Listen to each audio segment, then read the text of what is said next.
আপনারা দেখছেন তারকেশ্বর মহাবিদ্যালয় ইউটিউব চ্যানেল। দয়া করে সাবস্ক্রাইব করবেন।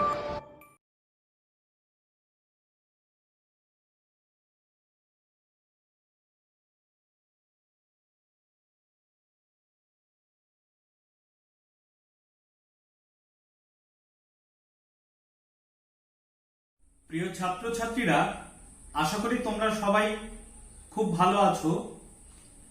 তারকেশ্বর মহাবিদ্যালয়ের ইউটিউব চ্যানেলে বাংলা ভাষা ও সাহিত্যের আলোচনায় তোমাদের সকলকে স্বাগত জানাই। আজ আমরা একাদশ শ্রেণীর একটি কবিতা নুন জয় গোস্বামীর লেখা এই কবিতাটি নিয়ে আলোচনা করব।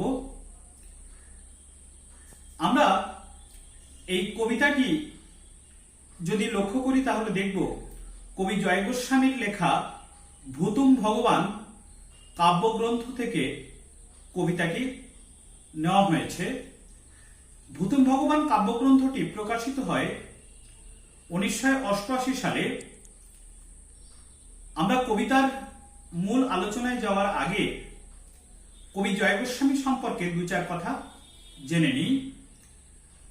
কবি জয় গোস্বামী জন্মগ্রহণ করেছিলেন 1954 সালের 10ই নভেম্বর কলকাতায়। বছর চারেক কলকাতায় অতিবাহিত করার পর মায়ের কর্মসূত্রে তারা সপরিবারে রানাঘাটে গিয়ে বসবাস করতে বাধ্য হন। সেখানে দীর্ঘ 35 বছর কবিরা অতিবাহিত করেন। এরপর কবির যখন 8 বছর বয়স তখন তার পিতা লোকান্তরিত হন, আর তার মাও পৃথিবীর মায়া কাটিয়ে চলে যান 1984 খ্রিস্টাব্দে। কবির মা একটি স্কুলে পড়াতেন। তাদের সংসার চলত কোন রকমে। দারিদ্র্যের সঙ্গে প্রতিনিয়ত সংগ্রাম করে জীবনযুদ্ধে বেঁচে থাকতে হয়েছে কবিদের। আর তার সৃষ্টিকর্মের মধ্যে সেই দারিদ্র্যক্লিষ্ট জীবনের ছবি বারবার আমরা প্রত্যক্ষ করি। যাই হোক, তার দীর্ঘ সাহিত্য জীবনে তিনি যে সমস্ত সৃষ্টিগুলি করেছেন সেই সৃষ্টির জন্য তিনি সম্মানিত হয়েছেন নানা পুরস্কারে। আমি তার কয়েকটা উল্লেখ করি। 1990 সালে ঘুমিয়েছ ঝাউ পাতা এই কাব্যগ্রন্থের জন্য এবং 1998 খ্রিস্টাব্দে যারা বৃষ্টিতে ভিজেছিল এই কাব্য উপন্যাসের জন্য তিনি আনন্দ পুরস্কারে ভূষিত হন। 1997 খ্রিস্টাব্দে বজ্রবিদ্যুৎ খাতা এই কাব্যগ্রন্থের জন্য পশ্চিমবঙ্গ বাংলা একাডেমি পুরস্কারে তিনি ভূষিত হন। ওই একই বছরে অর্থাৎ 1997 সালে পাতার পোশাক কাব্যগ্রন্থের জন্য বীরেন্দ্র চট্টোপাধ্যায় স্মৃতি পুরস্কারে ভূষিত হন কবি। আর 2000 সালে পাগলি তোমার সঙ্গে এই কাব্যগ্রন্থের জন্য তিনি সাহিত্য আকাদেমি পুরস্কার অর্জন করেন। 2001 সালে আমেরিকার আইওয়া আন্তর্জাতিক লেখক শিবিরেও কবি আমন্ত্রিত হন। এভাবে তিনি তার সৃষ্টিকর্মের জন্য বিভিন্ন সম্মানে ও পুরস্কারে ভূষিত হয়েছেন। এখনো তার সচল লেখনী নতুন নতুন সৃষ্টি কার্যে রত রয়েছে। আমরা জানি একটা কবিতা, যে কোনো সাহিত্য হলো সমাজের দর্পণ। সমাজ যেমন সাহিত্যে উঠে আসে তেমনি সমাজের অন্তর্ভুক্ত মানুষের জীবন, মানুষের অর্থনৈতিক, সাংস্কৃতিক, ধর্মীয় ইত্যাদি যে পরিচয়, সেগুলিও সাহিত্যের মধ্যে প্রতিফলিত হয়। আর বিশেষ করে কবিতা কবির অনুভূতি ও ভাবাবেগকে উপজীব্য করে সৃষ্টি হয়। তাই সেখানে দৃশ্যমান জগতের ছবি থাকে, থাকে মানব ও মানব জীবনের কাহিনী। সেগুলি কবির ভাব কল্পনায় সুন্দর হয়ে ওঠে, কবিতার কল্পনার রসে জারিত করে দৃশ্যময় জগতের সবকিছুকে তিনি উপস্থাপন করেন। কবি জয় গোস্বামী প্রত্যক্ষ করেছেন আমাদের এই সমাজের বৈষম্যকে। একদিকে অর্থের প্রাচুর্য, খাদ্যের প্রাচুর্য, ধনীর বিলাস ফ্যাশন, আর অন্যদিকে অসহায় দরিদ্র মানুষের একটু অন্ন, একটু বস্ত্রের জন্য হাহাকার, এটি কবি প্রত্যক্ষ করেছেন। দারিদ্র কত নির্মম হতে পারে, দারিদ্র মানুষের জীবনে কতখানি দুর্বিষহ হতে পারে, দারিদ্র মানুষের জীবনের শৃঙ্খলাকে কিভাবে বিনষ্ট করে দেয়, দারিদ্র কিভাবে পারিবারিক সম্পর্কগুলোকে বিনষ্ট করে, দারিদ্র কিভাবে সামাজিক সংহতি বিনষ্ট করে, তাও কবি আপন অভিজ্ঞতায় প্রত্যক্ষ করেছেন। দুবেলা দুমুঠো অন্নে যারা সন্তুষ্ট হয়, তারা সেই সামান্য অন্নটুকু, লজ্জা নিবারণের বস্ত্রটুকু তারা সংগ্রহ করতে পারে না, তারা জোগাড় করতে পারে না। ঝগড়া, বিবাদ, নেশা, ধার দেনা যাদের নিত্য সঙ্গী, সেই অসহায় দরিদ্র মানুষের জীবনের ছবি তুলে ধরেছেন জয় গোস্বামী তার বিভিন্ন কবিতায়। জীবনযুদ্ধে পরাজিত প্রায় যে মানুষগুলি কিভাবে তাদের প্রতিদিনের জীবন অতিবাহিত করে, সেই দরিদ্র অসহায় মানুষের জীবনের ছবি কবি জয় গোস্বামী তার নুন কবিতায় তুলে ধরেছেন।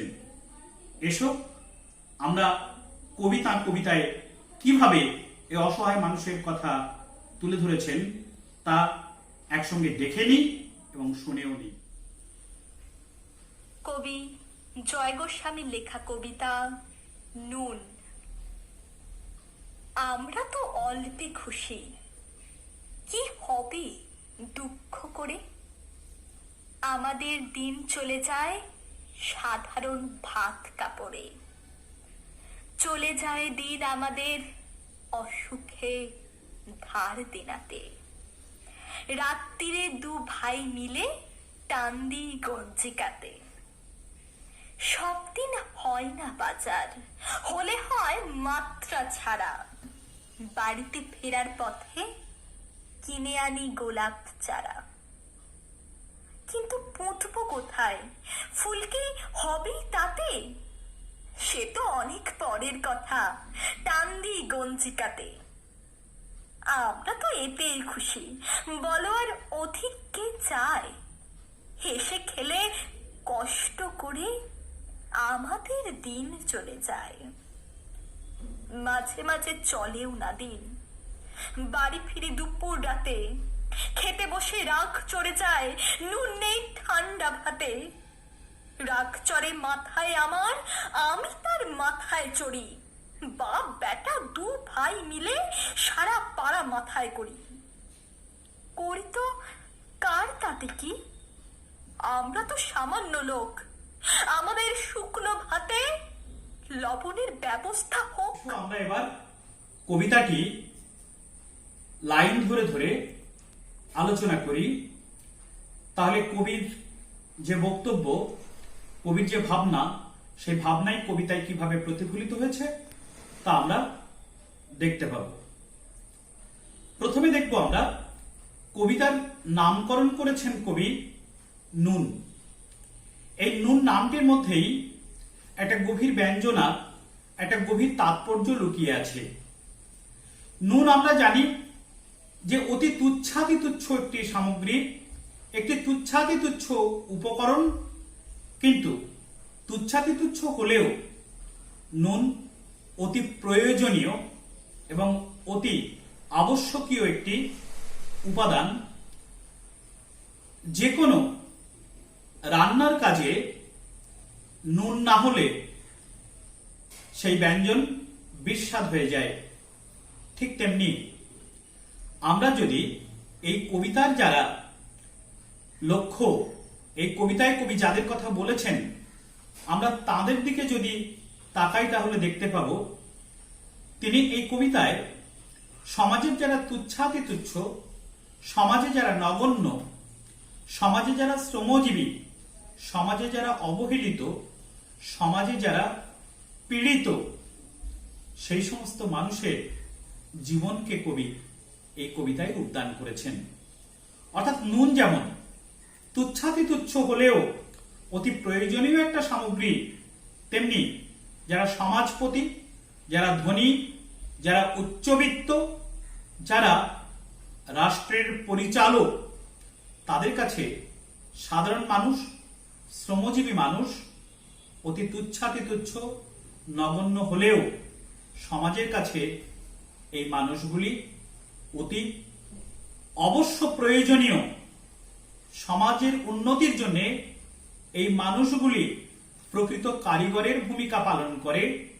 তাই নুনের সঙ্গে এই মানুষগুলিকে সমাপতন করে কবি একটা গভীর ব্যঞ্জনা প্রকাশ করতে চেয়েছেন কবিতার নামকরণের মধ্য দিয়ে। এই কবিতার শুরুতে কবি বলছেন, আমরা তো অল্পে খুশি, কি হবে দুঃখ করে, আমাদের দিন চলে যায় সাধারণ ভাত কাপড়ে। এর অর্থটা কি আমরা একবার সেটা দেখি। আমরা এই শব্দটির দ্বারা কবি সমাজের সেই শ্রেণীর মানুষের কথা বলতে চাইছেন যারা দরিদ্র, যারা নিম্নবিত্ত, যারা অসহায়, যারা পীড়িত, যারা লাঞ্ছিত, সমাজের সবকিছু করেও যারা সমাজের থেকে প্রতি মুহূর্তে অবজ্ঞা পায়, অবহেলা পায়, সেই অতি সাধারণ দরিদ্র মানুষদেরকে কবি আমরা শব্দটির দ্বারা বোঝাতে চেয়েছেন। সেই মানুষগুলি অল্পে খুশি, তারা স্বল্পে তুষ্ট। এর অর্থ আসলে দরিদ্র মানুষগুলি তারা জীবনে যে সামান্য কিছু পায়, একটু সাধারণ ভাত, একটু ঠান্ডা ভাত, একটু লবণ প্রাণ ধারণের জন্যে আর লজ্জা নিবারণের জন্যে যে সামান্য বস্ত্রটুকু পায়, সেটাকেই তারা জীবনের শ্রেয় এবং প্রেয় জ্ঞান করে। কারণ কোনো মানুষই অল্পে খুশি হতে পারে না জীবনে। প্রত্যেক মানুষেরই সমাজের কাছে চাহিদা থাকে বিপুল।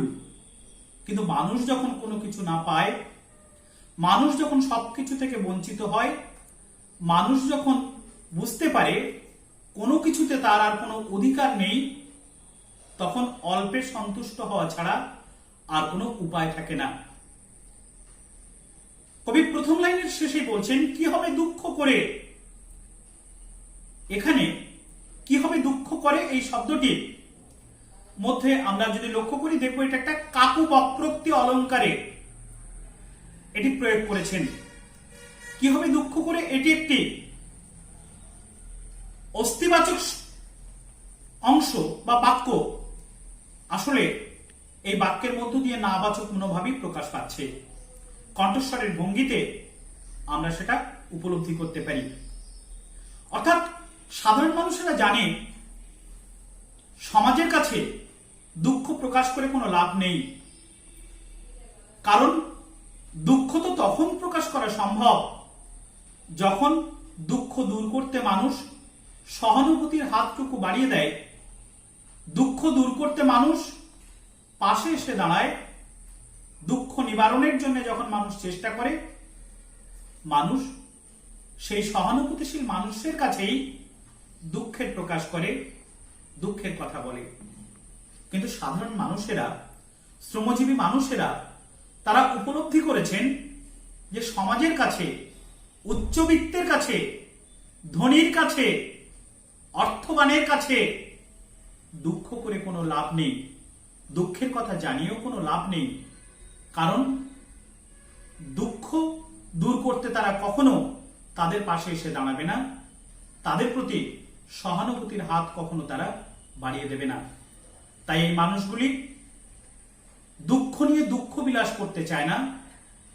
তারা দুঃখ, কষ্টের কথা, যন্ত্রণার কথা অন্য মানুষদের কাছে না বলে তারা সাধারণ যা কিছু পায়, সেই সামান্য ভাত, একটু লবণ, তাতেই তারা জীবনের চরম প্রাপ্তি মনে করে এবং তাদের প্রতিদিনের জীবন তারা অতিবাহিত করে। এর পরের লাইনে কবি বলছেন, চলে যায় দিন আমাদের অশোকে ধার দেনাতে, রাত্রে দুভাই মিলে টান দিই গঞ্জিকাতে। অর্থাৎ যে মানুষগুলি অসহায়, একটু ভাত, একটু পরনের লজ্জা নিবারণের কাপড়, এটুকু যারা প্রত্যাশা করে, সেই মানুষগুলির এভাবেই দিন অতিবাহিত হয়। কিন্তু দরিদ্র মানুষের জীবনেও অসুখ, রোগ, ব্যাধি প্রবেশ করে। তাদের সেই দুঃখময় জীবনকে আরো দুর্বিষহ করে তোলে। আর অসুখ থেকে বাঁচতে, রোগ ব্যাধির জ্বালা থেকে বাঁচতে এই মানুষগুলি ধনীর কাছে হাত পাততে বাধ্য হয়, মহাজনের কাছে ঋণ করতে বাধ্য হয়। একদিকে রয়েছে না প্রাপ্তির বেদনা, আর অন্যদিকে ধার দেনার জ্বালা। এই ধার দেনার জ্বালা আর অপ্রাপ্তির বেদনায় এই মানুষগুলি বিপর্যস্ত হয়ে পড়ে। তারা সুস্থ স্বাভাবিক জীবন কাটাতে অসমর্থ হয়। তারা যখন রাত্রে বাড়ি ফিরে তারা নেশাকে আশ্রয় করে, অর্থাৎ টান দিয়ে গঞ্জিকাতে। গঞ্জিকা কথার অর্থ হচ্ছে গাঁজা।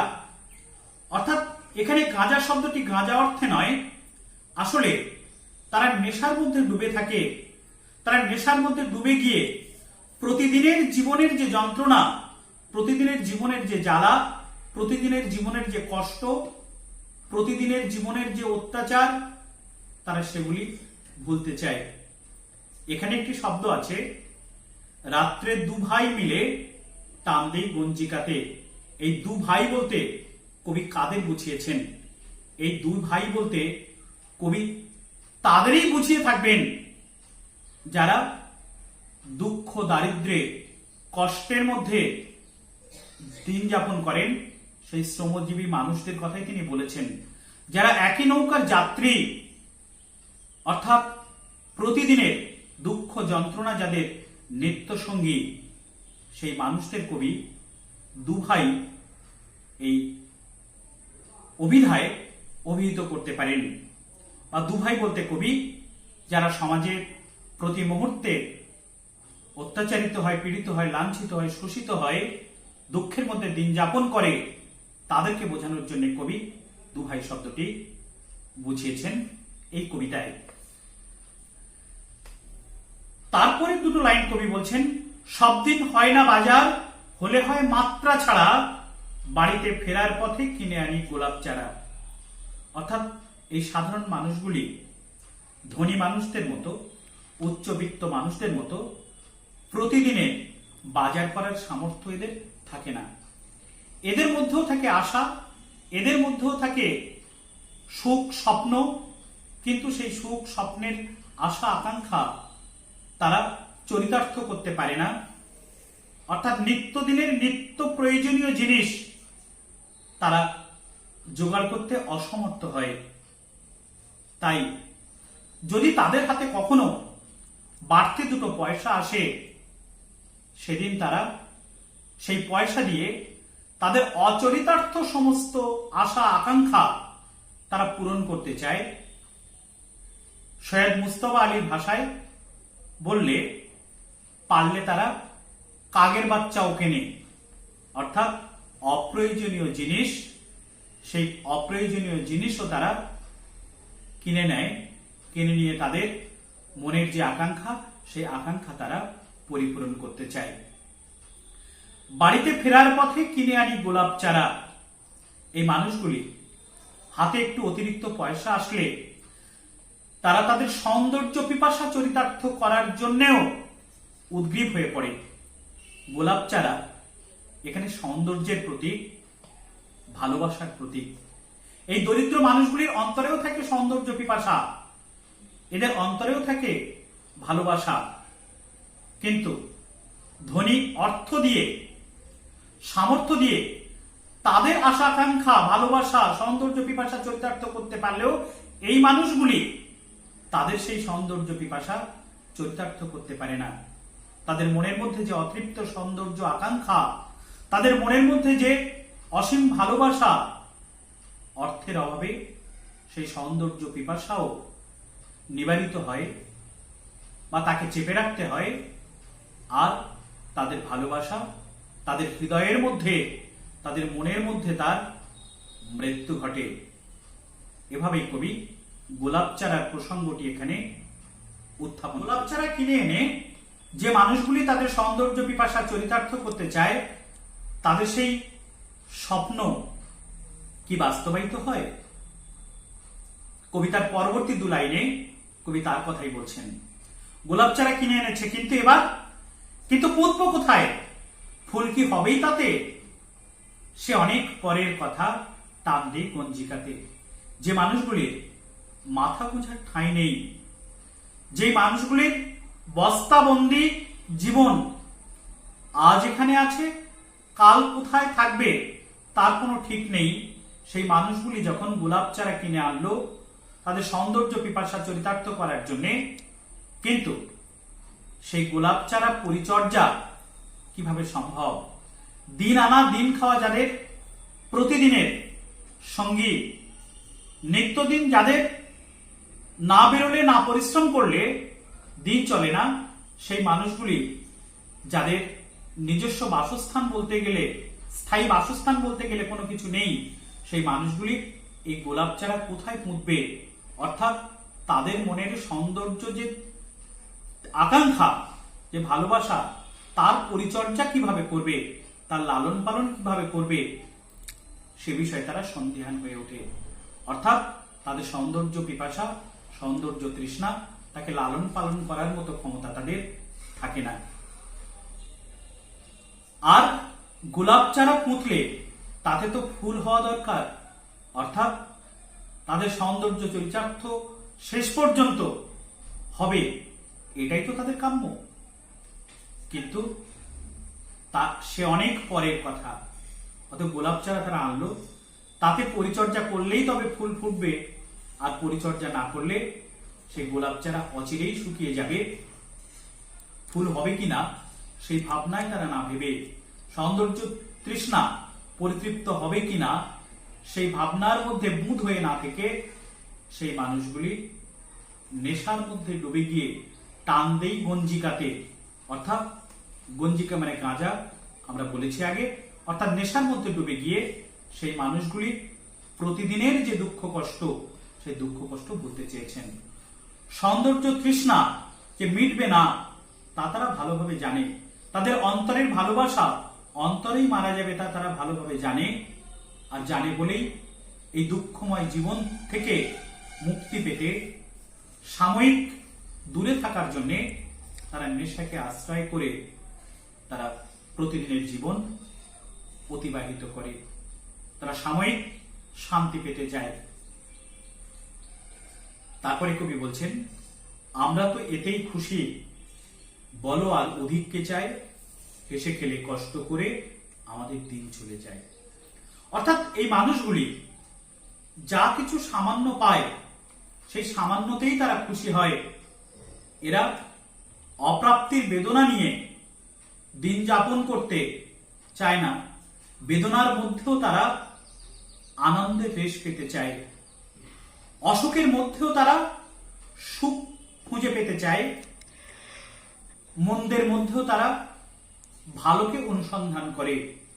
তাই প্রতিদিন যাদের সাধারণ ভাত, একটু কাপড়, যাদের প্রতিদিনের নিত্য চাহিদা সেটুকু না পেয়েও এই মানুষগুলি অল্প যা কিছু পায় এতেই তারা খুশি হয়, এর থেকে অধিক তারা সমাজের কাছ থেকে প্রত্যক্ষ করে না। হেসে খেলে কষ্ট করে তারা তাদের দিন অতিবাহিত করে, অর্থাৎ দুঃখ নিয়ে দুঃখ বিলাস নয়, দুঃখের মধ্যেও যে আনন্দ লুকিয়ে আছে, মন্দের মধ্যেও যে আনন্দ লুকিয়ে আছে তা তারা উপলব্ধি করে এবং তারা তাদের জীবনে সেটা সার্থকভাবে প্রয়োগ করে। এরপরে কবি বলছেন, মাঝে মাঝে চলেও না দিন, বাড়ি ফিরি দুপুর রাতে, খেতে বসে রাত চড়ে যায়, নুন নেই ঠান্ডা ভাতে। এর অর্থ, এই দরিদ্র মানুষগুলিকে ধনী উচ্চবিত্ত যারা, তারা প্রতিনিয়ত তাদেরকে দিয়ে খাটিয়ে নেয়, তাদেরকে দিয়ে কাজ করিয়ে নেয় এবং এই মানুষগুলি তাদের ফাইল ফরমাস খাটতে খাটতে, তাদের চাহিদা পূরণ করতে করতে দিন গুড়িয়ে এদের রাত হয় এবং তারা ফিরতে বাধ্য হয় বহু রাতে। হয়তো তারপরেও তারা সমাজে যারা পীড়িত, অবহেলিত, যারা সমভাবে দুঃখী, সেই মানুষদের সঙ্গে একই সঙ্গে নেশাসক্ত হয়ে বাইরে পড়ে থাকে। তারপর যখন রাত গভীর হয়, যখন চেতনা ফেরে, তখন তারা গৃহে ফেরে। আর গৃহে ফিরে খেতে বসে তারা সামান্য যে নুন, ঠান্ডা ভাতে সেই সামান্য নুনটুকু না পেয়ে, অর্থাৎ সামান্য তাদের যে প্রাপ্তি, সামান্য যে চাহিদা, সেই চাহিদাটা যখন পূরণ না হয়, তখন আর তারা নিজেদের সংবরণ করতে পারে না, তারা নিজেদেরকে আর তখন ধরে রাখতে পারে না, তখন তারা ক্রোধের বশবর্তী হয়ে ওঠে। তাদের মধ্যে সৃষ্টি হয় শান্তি বিঘ্নকারী ভয়ঙ্কর রাগ। আর সেই রাগকেও তারা নিবারণ করতে পারে না, রাগকেও তারা চেপে রাখতে পারে না। তাই কবি বলছেন, খেতে বসে রাগ চড়ে যায়, নুন নেই ঠান্ডা ভাতে, রাগ চড়ে মাথায় আমার, আমি তার মাথায় চড়ি, বাপ বেটা দুভাই মিলে সারা পাড়া মাথায় করি। অর্থাৎ রাগ চড়ে মাথায় আমার, আমি তার মাথায় চড়ি। অর্থাৎ শ্রমজীবী অসহায় মানুষের মধ্যে রাগের উদ্ভব হয়। যে রাগের উদ্ভব হয় মানুষের মধ্যে, সেই রাগকে নিয়ন্ত্রণ করতে তারা তখন অসমর্থ হয়ে পড়ে। ক্রমে ক্রমে রাগের মাত্রাও বেড়ে যায়, পারিবারিক সুস্থিতি সেটা বিনষ্ট হয়, সামাজিক শান্তি সেটাও বিঘ্নিত হয়। তখন শ্রমজীবী মানুষ আর রাগকে নিয়ন্ত্রণ করতে পারে না। রাগও শ্রমজীবী মানুষকে, অসহায় মানুষকে, পীড়িত মানুষকে, না পাওয়ার বেদনায় জর্জরিত মানুষকে নিবারণ করতে পারে না। তখন কি করে? বাপ বেটা দুভাই মিলে সারা পাড়া মাথায় করি। অর্থাৎ এই বাপ বেটা কে? এখানে বাপ বেটা বলতে বোঝানো হয়েছে, রাগ যদি হয় বেটা, তাহলে বাপ হলো শ্রমজীবী মানুষ, যাদের মধ্য থেকে রাগের সৃষ্টি হয়। রাগ যদি, অর্থাৎ রাগ এবং শ্রমজীবী অসহায় মানুষ, তাদের সম্পর্ক পিতা পুত্রের সম্পর্ক। কিন্তু তারপরেই কবি বলছেন, বাপ বেটা দু ভাই মিলে টান দিই গঞ্জিকাতে। বাপ বেটা দু ভাই মিলে সারা পাড়া মাথায় করি। এই দু ভাই, বাপ বেটা যদি হয় তাহলে দু ভাই কেন? আসলে দরিদ্র মানুষগুলি যখন প্রতি মুহূর্তে পীড়িত হয়, লাঞ্ছিত হয়, তখন তারা নিজেদেরকে সম্বরণ করতে পারে না। পারিবারিক যে সুসম্পর্ক, সেই সুসম্পর্কের কথা তখন তারা ভুলে যায়। কে বাপ, কে বেটা, কে ছেলে, কে মেয়ে, কে স্ত্রী, কে মা, তারা তখন ভুলে যায়। অর্থাৎ রাগের বশবর্তী হয়ে তারা নিজেদের যেমন সম্বরণ করতে পারে না, ঠিক তেমনি পারিবারিক সুসম্পর্কের কথা তারা ভুলে গিয়ে তারা ক্রোধে, রাগে ফেটে পড়ে। এখানে বাপ বেটা বলতে যেমন রাগ এবং রাগের যার মধ্য দিয়ে উৎপত্তি হয় তার কথা বলা হয়েছে, ঠিক তেমনি ওই দুভাই বলতে এখানে দুভাইটা কিছুটা ওই প্রবাদের মতো, কিন্তু প্রবাদের মতো হলেও আসলে তারা তখন পারিবারিক সমস্ত সম্পর্ক ভুলে যে ক্রোধের বশবর্তী হয়ে পড়ে, এটা বোঝানোর জন্য কবি এই কথাটি এখানে বলে থাকতে পারেন। কবিতার অন্তিম দু লাইনে এসে কবি তার মনের রাগ শ্রমজীবী মানুষের মধ্য দিয়ে উগরে দিয়েছেন। শেষ দু লাইনে এসে বলছেন, করিত কার তাতে কি, আমরা তো সামান্য লোক, আমাদের শুকনো ভাতে লবণের ব্যবস্থা হোক। অর্থাৎ শ্রমজীবী মানুষগুলি রাত্রে ঘরে ফিরে আসার পর ঠান্ডা ভাতে একটু লবণ না পেয়ে তারা যখন ক্রোধের বশবর্তী হয়ে পড়ে, আর এদের ক্রোধে, এদের ঝগড়ায়, এদের বিবাদে যখন পারিবারিক সুস্থিতি বিনষ্ট হয়, সামাজিক শান্তি বিঘ্নিত হয়, তখন এই মানুষগুলি তার তোয়াক্কা করে না। কারণ তারা জানে তাদের এই অসহায় অবস্থার জন্য ধনী, উচ্চবিত্ত, অর্থবানেরা দায়ী, সমাজের যারা শাসক তারা দায়ী। তাই তারা তাদের অধিকার দাবির জন্য তখন তারা সোচ্চার হয়ে ওঠে, পড়ে পড়ে মার খাওয়া নয়, এবার তারা অধিকার আদায়ের জন্য প্রতিবাদী হয়ে ওঠে। তাদের প্রতিবাদী চেতনা এবার প্রতিফলিত হয়। এবার তারা ধনীর কাছে উচ্চ কণ্ঠে তাদের দাবি জানায় যে তাদের জন্য যদি সমাজের শান্তি বিঘ্নিত হয় তাহলে তাতে তাদের কিছু করার নেই, বরং তাদের শুকনো ভাতে একটু লবণের ব্যবস্থা যদি তারা করে তাহলে তারা সমাজ, দেশ, অর্থবান প্রত্যেকের জীবনে শান্তি এনে দিতে পারবে। এখানে শুকনো ভাত কথাটার মধ্যে এবং লবণ শব্দ ব্যবহারের মধ্যে একটা তাৎপর্য ফুটে উঠেছে। শুকনো ভাত কথার অর্থ ব্যঞ্জনহীন যে ভাত, অর্থাৎ তরি তরকারিহীন যে ভাত, মাছ মাংসবিহীন যে ভাত, সেই ভাতকে কবি শুকনো ভাত বলতে চেয়েছেন। আর লবণ শব্দটি ব্যবহারেরও বিশেষ তাৎপর্য আছে। সাধারণ মানুষ এতদিন নিজেদের মধ্যে নিজেদের দুঃখের কথা ব্যক্ত করেছেন, নিজেদের মধ্যে নিজেদের যন্ত্রণার কথা চেপে রেখেছেন, কিন্তু এখন পরিবেশ বদলেছে, পরিস্থিতি বদলেছে, আর পরিবেশ এবং প্রতিবেশ বদলানোর জন্য তারা ধনীর সম্মুখে উপস্থিত। তাই প্রতিবেশ বদল হয়ে যাওয়ার সঙ্গে সঙ্গে তাদের মুখের ভাষাও বদল হয়ে গেছে। অর্থাৎ তারা দৈনন্দিন জীবনে নুন শব্দটি ব্যবহার করতে পারে, কিন্তু ধনীর সামনে যখন প্রতিবাদে মুখর, তখন তাদের সেই নুন শব্দটি তাদের নিজেদের ব্যবহারিক সীমা ছাড়িয়ে যখন উচ্চবিত্তের কাছে এসে প্রকাশিত হচ্ছে, তখন শব্দটি লবণ হিসাবে তাদের মুখ থেকে প্রকাশিত হয়। অর্থাৎ লবণ শব্দটি কবি যেমন এখানে ছন্দের খাতিরে ব্যবহার করেছেন, ঠিক তেমনি তার থেকেও বেশি ব্যবহার করেছেন প্রতিবেশ বদলে গেলে মানুষের ভাষাও যে বদলে যায় সেটি বোঝানোর জন্য কবি লবণ শব্দটি ব্যবহার করেছেন কবিতার অন্তিমে এসে। সাধারণ মানুষের প্রতিবাদী কণ্ঠ, সেই প্রতিবাদী কণ্ঠকে কবি কবিতার অন্তিমে তুলে ধরেছেন।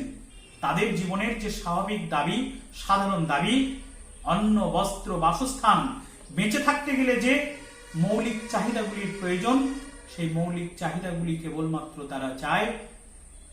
পিছাতে পিছাতে যে মানুষগুলির দেওয়ালে পিঠ থেকে গিয়েছে, কবিতার অন্তিমে এসে সেই মানুষগুলি ঘুরে দাঁড়িয়েছে সমাজের দিকে, অর্থবানের দিকে, ধনীর দিকে। আর তাদের প্রতিবাদী কণ্ঠে তাদের সেই প্রতিবাদী চিন্তা প্রতিফলিত হয়েছে। নুন কবিতার মধ্যে কবি জয় গোস্বামী এভাবে প্রতিদিনের জীবনের যন্ত্রণা, অসহায় মানুষের জীবনের প্রপীড়িত হওয়ার যে ছবি, লাঞ্ছিত হওয়ার যে ছবি, অসহায়ভাবে দিন কাটানোর ছবি কবি এভাবে কবিতার মধ্যে তুলে। আলোচ্য নুন কবিতা থেকে কি ধরনের প্রশ্ন আসতে পারে আমি সে সম্পর্কে তোমাদের একটু বলার চেষ্টা করি। এখান থেকে প্রতিটা লাইন তুলে তুলে প্রশ্ন আসতে পারে, বিশেষ করে প্রথম লাইন, আমরা তো অল্পে খুশি। এই আমরা বলতে কাদের কথা বলা হয়েছে, তারা অল্পে খুশি কেন, তা কবিতা অবলম্বনে আলোচনা করো।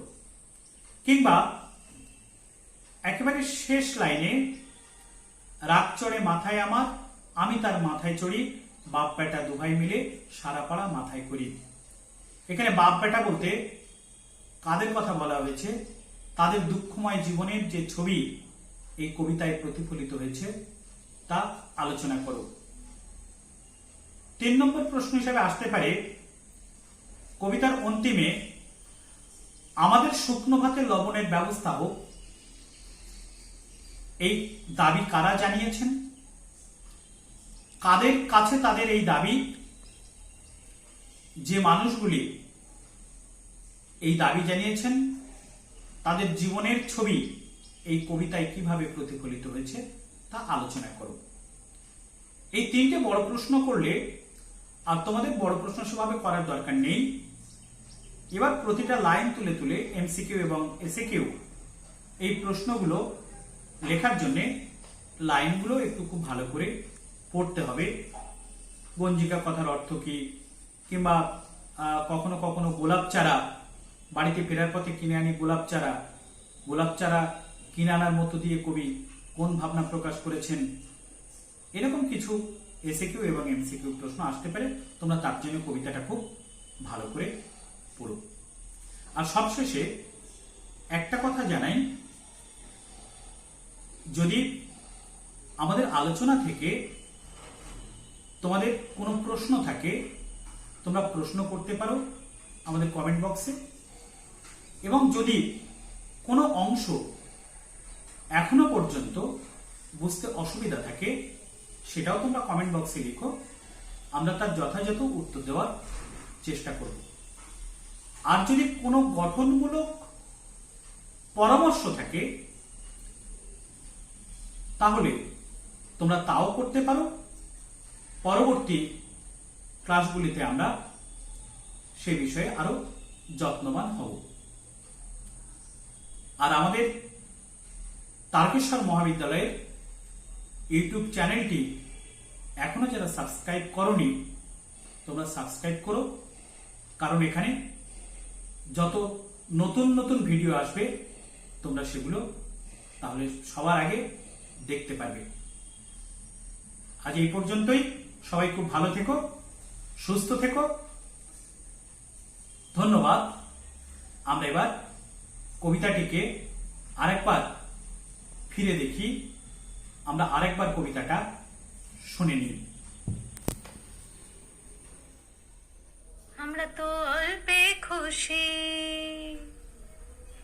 আমরা তো অল্পে খুশি, কি হবে দুঃখ করে, আমাদের দিন চলে যায় সাধারণ ভাত কাপড়ে, চলে যায় দিন আমাদের অসুখে ধার দেনাতে, চলে যায় দিন আমাদের অসুখে ধার দেনাতে, রাত্রিরে দুভাই মিলে টান্ডি গঞ্জিকাতে, সব দিন হয় না বাজার, হলে হয় মাত্রা ছাড়া, সব দিন হয় না বাজার, হলে হয় মাত্রা ছাড়া, বাড়িতে ফেরার পথে কিনে আনি গোলাপ চারা, বাড়িতে ফেরার পথে কিনে আনি গোলাপ চারা, কিন্তু পুতবো কোথায়, কিন্তু পুতবো কোথায়, ফুল কি হবে তাতে, সে অনেক পরের কথা, টান্ডি গঞ্জিকাতে।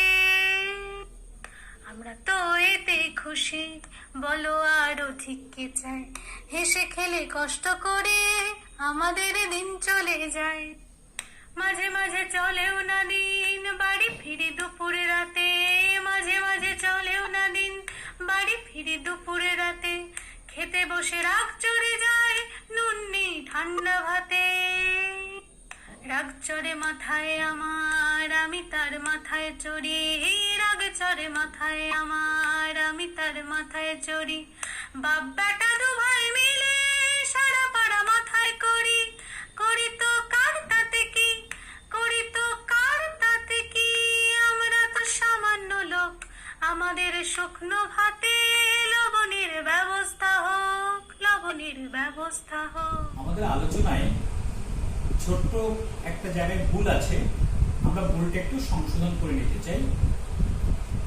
আমরা আলোচনার সময় বলেছিলাম 1997 খ্রিস্টাব্দে জয় গোস্বামী বজ্র বিদ্যুৎ খাতা কাব্যগ্রন্থের জন্য পশ্চিমবঙ্গ বাংলা একাডেমি পুরস্কারে ভূষিত হন। ওটি হবে না, আসলে কাব্যটার নাম একটু ভুল হয়েছে। কাব্যটার নাম হবে বজ্র বিদ্যুৎ ভর্তি খাতা। এইটুকু একটু সংশোধন করে নিও। ধন্যবাদ।